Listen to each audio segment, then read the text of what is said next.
everyone who is here in the room, and hello everybody who is joining us online. You know, I've checked some statistics from Gender Equality Index, and it says 67.9 out of 100, which is how far we still need to go. And even though we made some progress over the last 10 years, I have to disappoint you, Aquile, that experts say it's going to take another 60 years if you do not increase the pace, so your twins will still be talking about the topic we talk now. I have 4 kids myself, so I do hope the same as you do, but let's see. So this is a discussion about why, what could we do about it, and what gives us hope. So, but before I introduce the panelists, I would love to share some rules of the game for this discussion. So we are having now 34 minutes left for the discussion. And usually, you know, when it comes to the speakers on the stage and the discussion on the stage, it's all about the agenda that we have, right, and we brought. But I know that the more important agenda is down there in the room, right, or the guys who are joining us online. So I invite you to be very active. Give us as many provoking questions as possible. Challenge us. Am I right, Atif? Yeah, please. Otherwise, it's just a waste of time, so let's not waste our time, right? And yeah, I mean, nobody knows the answers, right? And we can hardly say that we will know all the answers to the questions, but probably it's a good guideline, as this is a journey. And to my mind, it's a never-ending journey, right? So let's get together on it.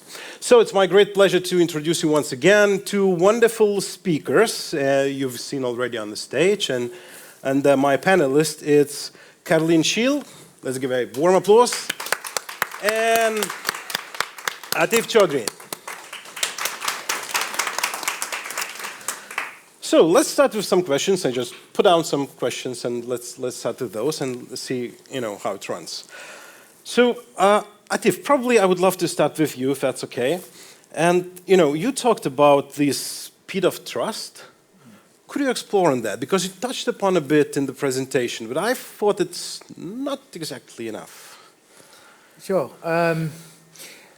Yeah, I mean, it's just a term I came up with, but it doesn't. What I'm really touching on is, look, is that if we, I mean, look, you just touched on 60 years, so let's use that, right?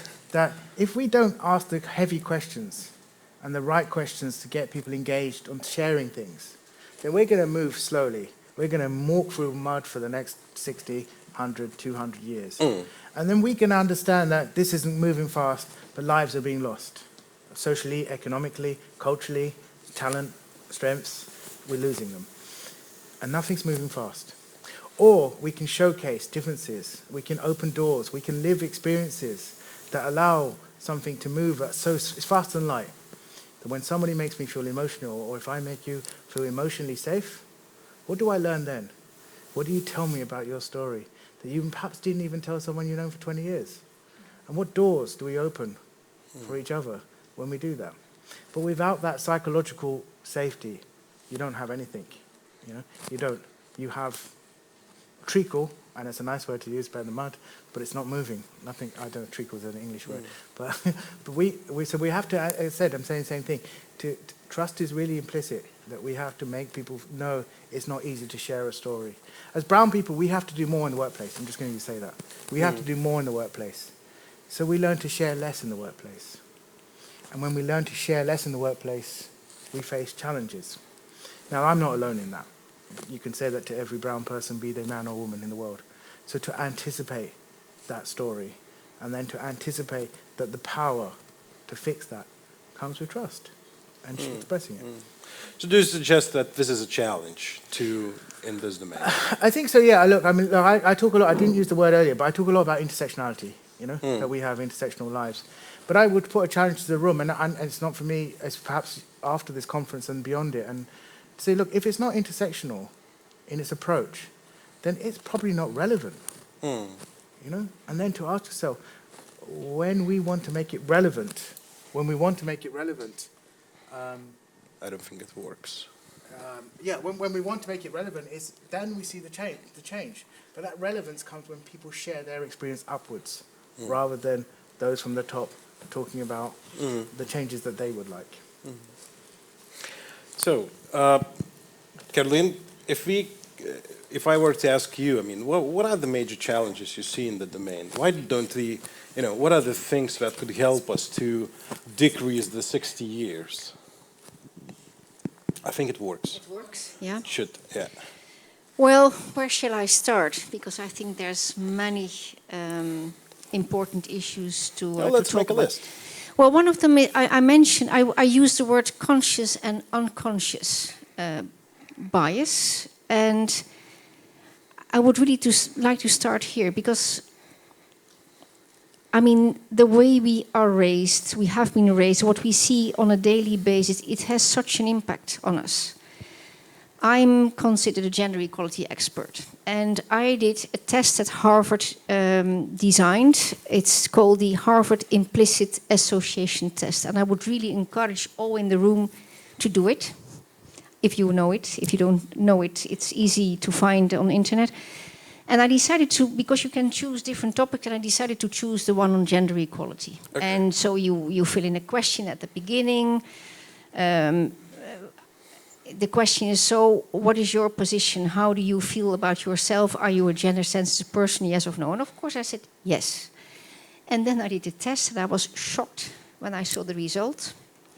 Because at the end, it showed to me that when I see the word business, and we talk about business today, yeah? Yeah. I implicitly think, apparently, about male leaders. And I have been working on this portfolio since 2002. So the lesson for me is that even if we think that we understand, and even if we think that we are aware, we are not. And it's because the way we have been raised. I was born in 1963, and I can tell you, until I started working on this issue in 2002, I had never thought about it. It wasn't an issue in my family. I didn't see any, let's say, topics that raised, well, no topics in Dutch media. It was not an issue. So unconscious bias, as long as we are not aware that we are we have this bias, and we have to really be aware of this. The second thing that has struck me for ages is that, and gender pay gap was mentioned, for example, but also these leadership positions for women. My question is really, who cares about it? We see protests on many different issues. I mean, there was this great example of Greta Thunberg, young people protesting against, let's say, what we do to the environment. I remember some protests, for example, in Spain and other countries on the 8th of March to protest against violence against women. Have we ever seen any protests? Have we ever seen women standing up for their right to have equal pay? Or have we ever seen men standing up for that issue? So my question really is, who cares about it? In my institute, we share a lot of information and data. I think we should also be more aware about the stories behind those data. It's about people, as you rightly said.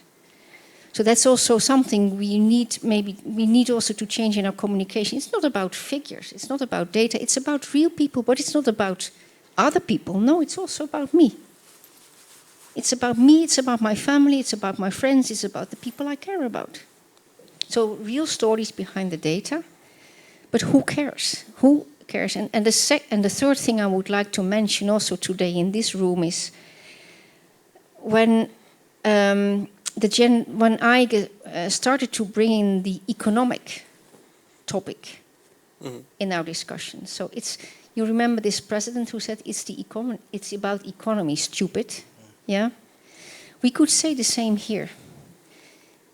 I think personally that gender inequality is one of the biggest crises as we speak today. The biggest crisis. And I sincerely do hope that member states in their recovery plans, they take it into account. So we want to recover from a huge crisis. Then my message would be, don't ignore gender equality. Because I think that's the solution for many member states. And I'm sure that many of them are not aware. It's a human rights and a women's rights issue, gender equality, but it's also an economic topic. And for businesses, it should matter. For member states, it should matter. So these 3 points maybe to start with, and maybe Okay. I touch upon others So later on. I already want to explore some of those, but if perhaps we could come up with your points and then explore all of those together. So what do you see as the major challenges in gender equality domain? I think we've inherited the struggle, you know, and we can, and I think, you know, it needs, you know, we've inherited the struggle, and at the moment we're still focusing on optics, you know, like we're still focusing on what is the corporate sector wanting to hear now, you know, and what is the zeitgeist, what is the scary thing that's happened, be it George Floyd, and how do we react to that? So I think the biggest struggle we have is that we're in reaction politics. And when reaction politics, you have posturing politics of those with power and agency moving to defensive postures to show, look, hey, we did this. Hey, Me Too comes along and guys are like, hey, but I'm not one of those guys. You know, like as if that somehow is a solution. As if somehow a guy says that and it's somehow helping. Do you know? So we have to look at these things and you know, not react, but sit in pain, and those in power, and you know, I'm including men. You know, we sit with power, however discomfort that feels, but to sit with it and not react to it first. There's a big process here, but as I said, I'm still fascinated and disappointed that we have these discussions where we're moving in the concept of gender 1 year, climate change, anti-racism, as if they're not, or disability, as if they're somehow. The idea of a black disabled woman caring about climate change doesn't exist, you know. So we have got to move in this position to understand that these are affecting all of us globally as citizens, and that our responsibility is to sit in discomfort, but also know that we can shift this, you know. But yeah, I mean that's. Anything else to add, or? No. Yep. Okay. So, Carlien, you touched upon who cares about it, right? So how do you say we make more people care about it? I know there is no answer to the question, though. And yet. Well, I think the first thing that is really important is awareness raising. I mean, if you ask let's say people in the street, or maybe people in your family or friends, if you ask if they are aware, if they have ever thought about the issue. Well, I did this in my circle of friends, and I usually got the answer that no, they hadn't really. It's not the issue. Yeah, well, they didn't. No, they don't say it's not an issue, but they are surprised that I asked this question. And they say, well, I'm from the Netherlands there, so people would usually say to me, but it's 2020 or 2021, so is this still an issue? Also, colleagues in other ministries would ask me that question when I worked in government. So awareness raising, showing people examples of how gender inequality impacts everybody's life. I think that's very important. Storytelling, you mentioned it. I tried it out in my work, and it works really well. Just let people tell what they experience in everyday life. And then thirdly, something that worked really well in my professional life, again, when I worked in government in the Netherlands, I would also meet colleagues who said, but why would it be important for my portfolio? Why would I care about this in my portfolio? And then I usually would bring it back to a very personal level. So, for example, I worked in the Ministry of Education. I tried to convince some of my male colleagues in this case that it would indeed matter to take it up in their portfolio. So preschooling, for example. And then I would ask, but do you have children? And they said yes. And I said, but so what was your experience? And then we suddenly had a very personal discussion. And then they realized it's not about others. It's not about citizens. No, I'm also a person. I'm also a citizen of this country. And they would realize that indeed they had been confronted with gender inequality without realizing this. And it might even have affected the lives of their children. So I use this very often as let's call it a strategy. Again, this is not a topic that matters for others. It's also something that is important for all of us in our everyday life. And it might in the end impact our children, the ones we love. So, yeah, I think that's maybe what I would like to share here. But my biggest worry is that many people think, and look at you just mentioned some data. Look at the data in the EU. I mean, we have a crisis and people are simply not aware. Not aware. But as you said, why should they? Why should we? Because it impacts our daily life. Our children will, my daughter, I hope, well, she had good opportunities in school because I helped her a lot. But if I hadn't done this, she would have ended up as a person who would think that she was bad at mathematics. And she would have chosen a completely different study after secondary school. And luckily she met someone, one teacher, who made her believe that she was good at mathematics, but she was. So again, sharing such examples, I think for many people our lives could look completely different if gender equality had been taken into account in our daily life. And for companies, I mentioned the economy. It's apart from the fact that, of course, you should treat your employees equally and give them equal opportunities to use their talents and to do whatever they would like to do. But it's also a matter of money. It's a matter of money. What do you mean by that? Well, if you simply don't, I think it was said by some of the speakers today, it matters to have a diverse workforce because you have a diverse clientele. Yeah. For example. Another issue that we often forget about, and we just launched a very interesting report as EIGE, the costs of domestic violence. If only member states realized what domestic violence costs society, and now I'm talking about money, but I don't mind if that's the issue that raises interest at the other side of the table. But domestic violence was very long considered as a private matter that governments didn't care about. And I also got arguments like, but you know, public violence in the public sphere costs much more.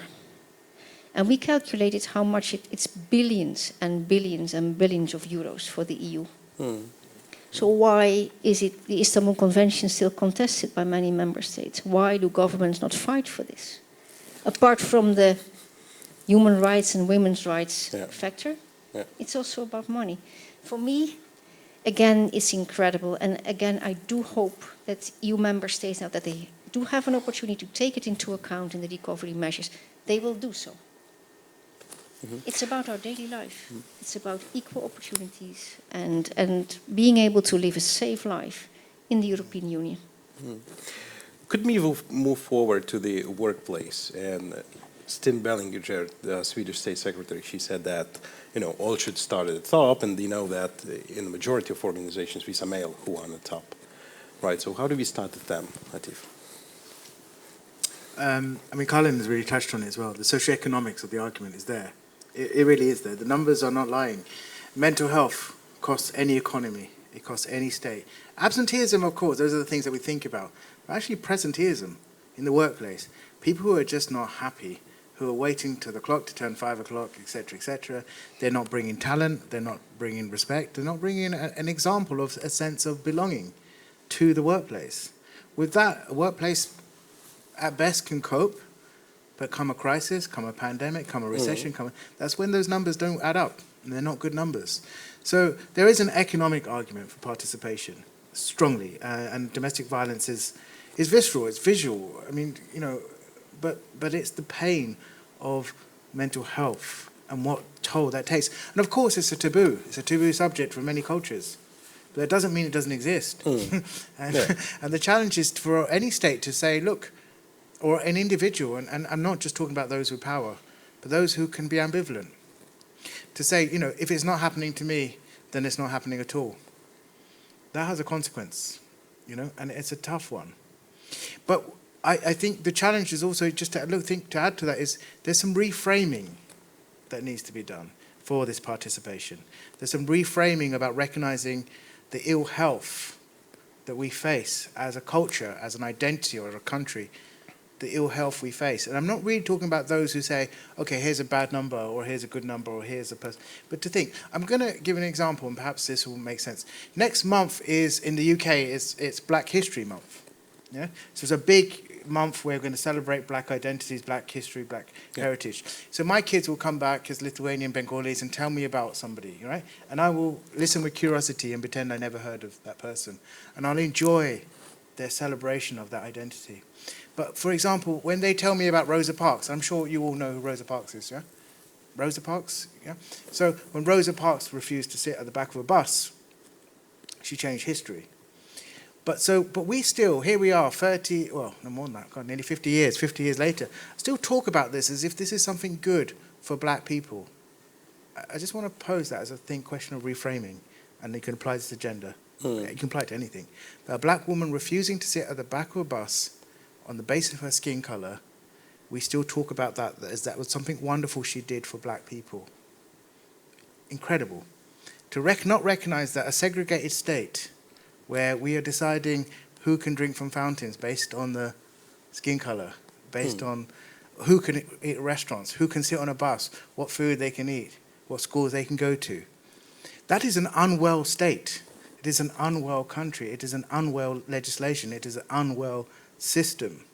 The beneficiaries of Rosa Parks refusing to be on a bus is white America, the grandchildren of white Americans. Of course they're the beneficiaries. But we still frame this as if this was a good thing for black people. My children will still learn this as if it's a good thing for black people. So until we change the idea that gender inclusion is about men's understanding of what is keeping them unwell, then we are not going to get there. And that I think is part of the urgency. And a celebration too. It can be joyous too. It should be. It should be fun and accessible. But it's going to take time. But it's going to need reality checks, really. Yeah. I would love to turn to the conscious and unconscious bias and stereotypes that you, Carlien, mentioned. But before I do so, should we turn to the audience and ask if they do have a question for the audience joining us online? Yeah, so just grab a mic and... So I have a question. I'm thinking, when will meet gender equality, as an equality? When we'll tell to each other that it is equality already? So what do you think in terms of that? I will maybe share also what I am thinking later. Yeah. Okay, so what's the future perfect for gender equality? When they say it's done, how it looks like? That was the question, if I got it right. Listen, I don't actually think you have a destination. You have a journey, and it's a brave one. And people need to be motivational. Well, I mean, like in the sense that we are going to be changing new journeys, new examples. Gender as well, the terminology from my university time to a generation now, it's changing. And it should do. It's informing our practice. But the question is, how bold are we willing to be to make sure that people are participating, and how difficult has that participation been? Yeah, true. Carlien, would you add to this? So when gender equality will be done, when it's... Well, in many countries, the gender equality departments were created for a temporary period.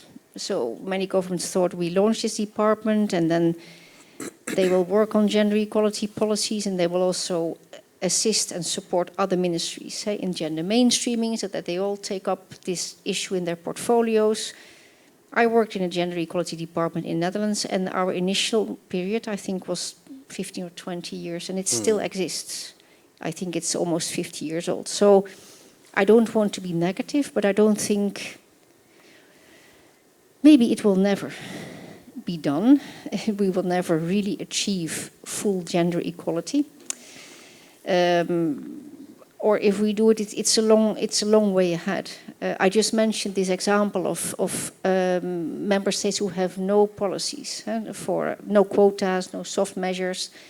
It will take 125 years before they have equal share of women and men in decision making. That's a long way ahead.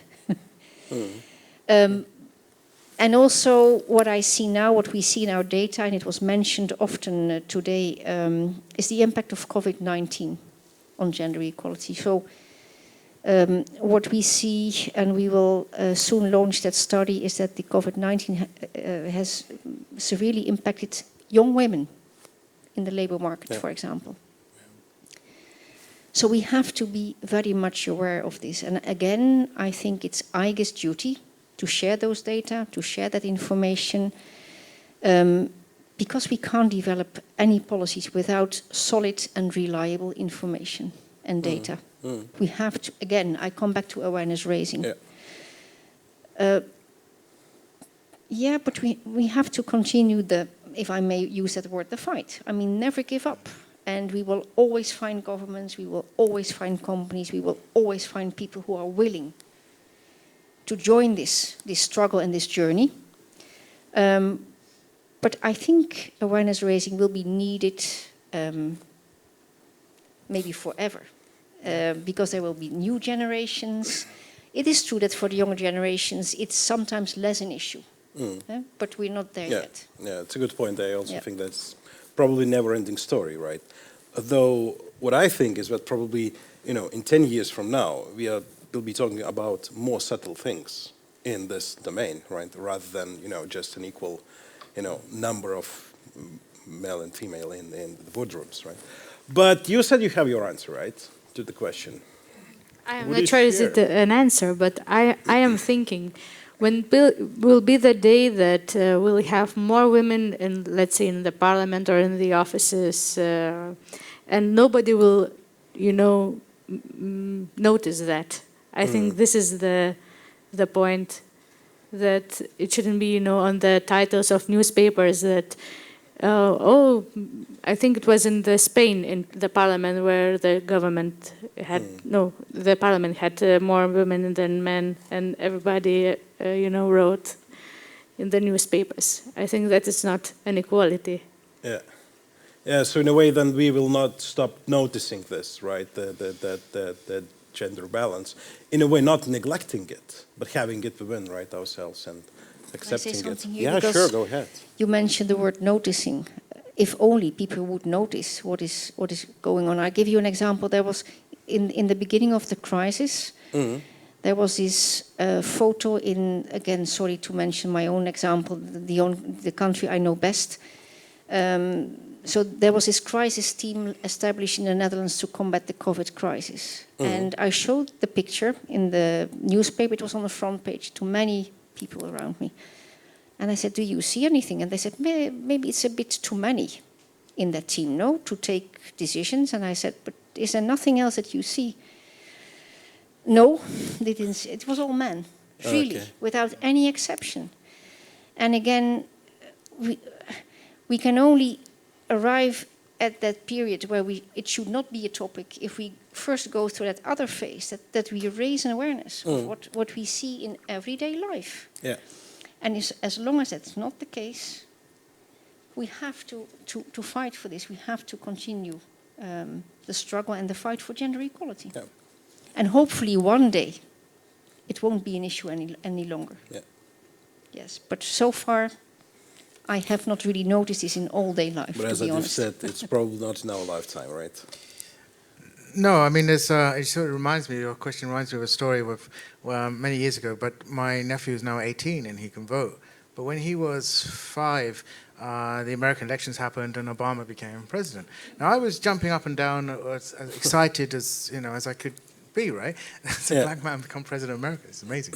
I'm jumping up and down. At the time, he was really annoyed and angry because he was supporting a wrestler called McCain, who had the same surname, so he just knew WWF. So anyway, so he got really angry with me, and I said, but this is so good. Then he threw a little his chair at me. And his mother told him off, and I said, no, this is amazing. And then I held him, and I remember this clearly, because he can vote now. And I looked at him, and I said, look, he said, so what? So what? And I said, yeah, right, so what? Like, you get to be the so what generation. You get to be that. When a man sends you, look, a woman, a disabled woman, she's blind, but she's going to be president of this country. You get to be the so what, right? And that's amazing, But until then, we're not there, and we need to fight for that. Oh, that's a good point. Yeah, thank you. Do you have any more questions here in the audience or the audience online? Yep. Akula? No? I'll use this one. We spoke about the features of the leader as well. So what would you say are the best, and the power lies not only in the government, but also at the current leaders as well. So what features you would highlight the most? Both men and women. Some women even emulating men while being leaders, as we see. But anyways, just to make sure that the diversity is achieved in a more natural way, not by quotas, the pressure part, but more of kind of what would be the best natural ways to achieve this, and what would be the perfect, as you say, leader picture that you would paint that would be this inclusive and making sure we get all the benefits. Yeah. Who would love to? Well, I come back to something that I already said before. I think the perfect leader is the one who really cares. Lip service, we have seen so often. And lip service, it doesn't work. I mean, very soon people discover that it's only a sentence in the newspaper or a sentence that people pronounce. But if you really show that as a leader, you care about your citizens, you care about equality, that you do care about gender equality, about inclusion, I think that's the most important thing. Be it in companies, be it in schools, be it in countries, be it wherever. But the leader should show empathy and should be serious about this and really be willing to achieve change. Atif would like to add? Yeah, I mean, I don't know what a perfect leader is. I haven't got an example of perfection, but I think we are touching on these conversations. I know New Zealand was mentioned earlier. Exercising curiosity, that's important. You know, for anyone, whether you're a leader of a state or a politics or an organization, cultural humility. Be excited about the differences that are in the room. Be excited about the potential that it unlocks. You know, this cultural humility and curiosity helps define things. But above all, it's vulnerability. It's showing compassion. It's a bit about what does your vulnerability allow you to unmask. Not how good you are at being a tougher, being more like the men or being a tougher man. But it's about, you know, showing that vulnerability because it invites others to participate. The rest is just what the journey is unraveling. I don't believe... if I could show you a perfect leader, I guess I'd follow them, and I don't know. But it's posture politics as well. And we all know when we see posture politics. Yeah. You know, and we all know that... Look, I've got Boris Johnson as a Prime Minister. Posture politics is what happens in the UK, and it's failing desperately. And so people deserve more, you know. It's probably the question to Aquila. I mean, I have a problem now because I have too many questions for 2 minutes left. So could we go over time? Yes, I think so. Yeah. Oh my gosh, that's good. Is it, guys, interesting what's going on here on the stage? Yes or no? Yes. Okay. Would you dare to say no? Okay, look, I've got 3 questions I definitely want to ask, right? That's why I asked for a bit of overtime. And one of these questions is stereotypes, right? I mean, when it comes to Lithuania, I think it was some, I'll give you more stat. It was, I think, a Eurobarometer in 2017 or something like that, which just scored how we are good on stereotypes, gender stereotypes. And like 73% of Lithuanians, we supported the statement that the woman should take care of family and the kids. And 67%, if I'm not mistaken, they supported the statement that men should take, you know, money back home, right? And I'm happy that Swedish State Secretary, she said that they start in the kitchen, right? Talking about gender equality. So how would you say, since we all have kids, right? So how would you say is the best way to start talking about that in families?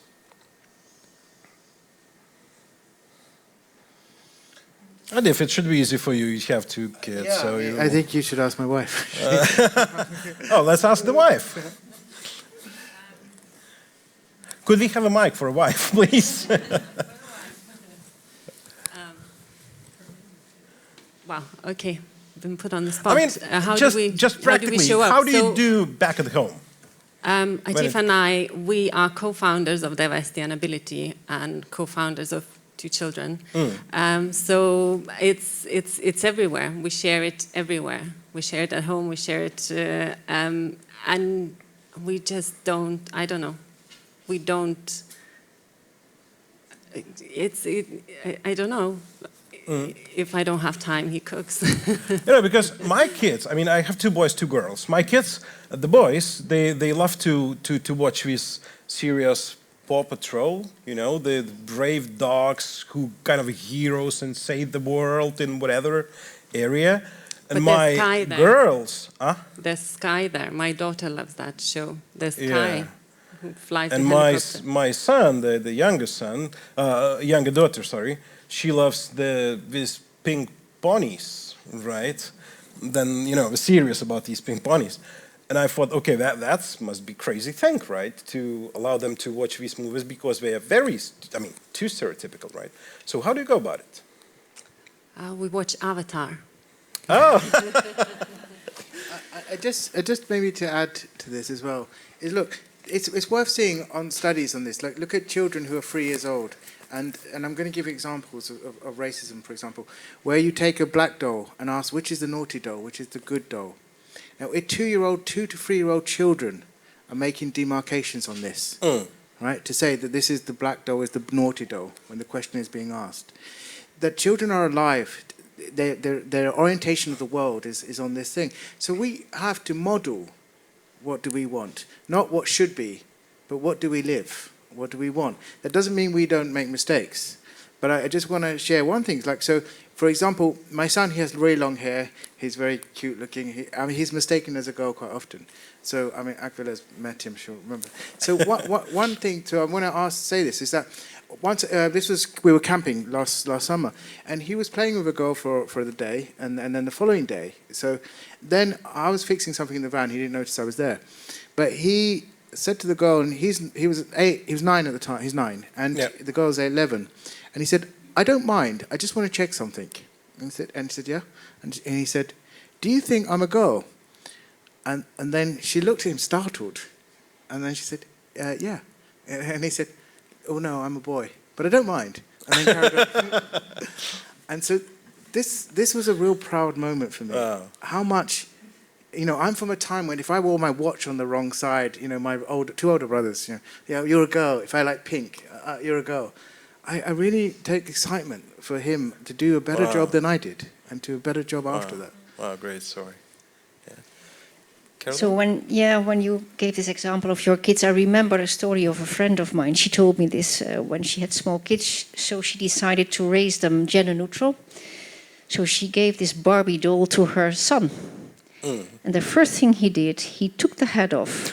Then he put the legs like this, and he started shooting with the doll. But I think stereotypes, for me, it starts again with awareness raising. And may I give you one example? I saw an excellent video that was produced in the UK in primary school. So the teacher told the kids that there would be a pilot, someone from the police, and a doctor. She said they will show up, but first, before they come and enter the classroom, please draw them, make a picture.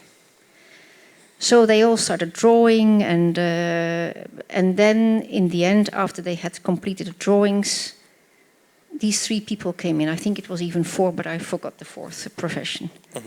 So there was a female firefighter, a female police person, and a female doctor. And you should have seen the shock on those children. They were really literally shocked. So they saw them come in. And then one of these kids said, but I think they're dressed up. You see? Awareness raising. Again, confronting people from an early age.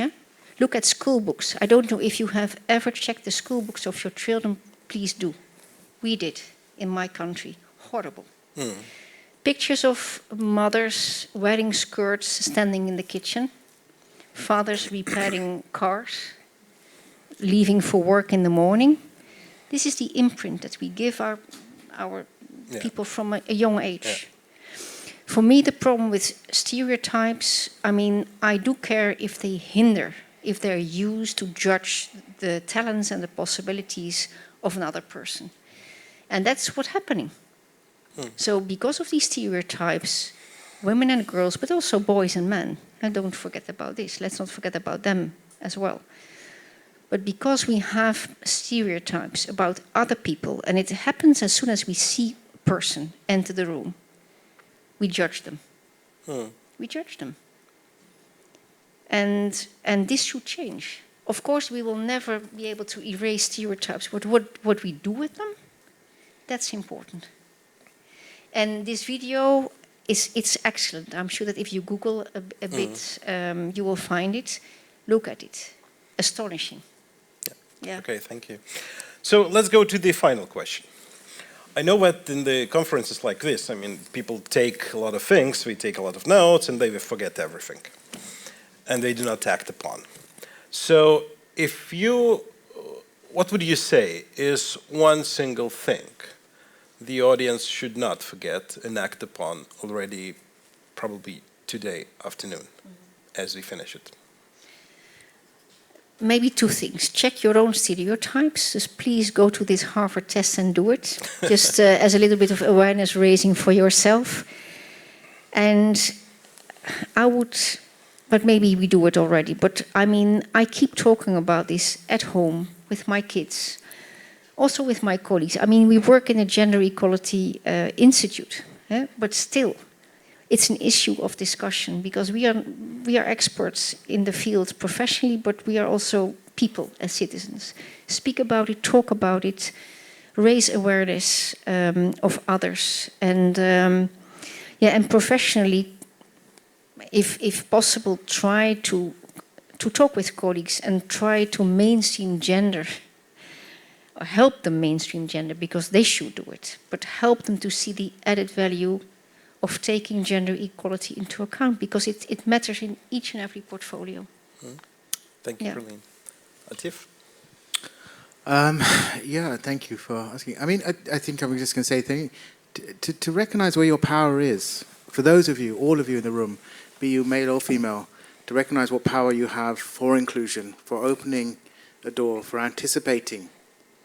And I will say that to anticipate, that it's hard for people to share their stories with you. And it's been hard, I'm sure, for many of you to share your stories and to be here today.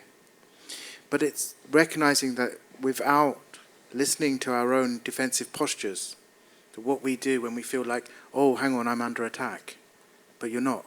You're just being asked to participate. And you're being asked to raise the game.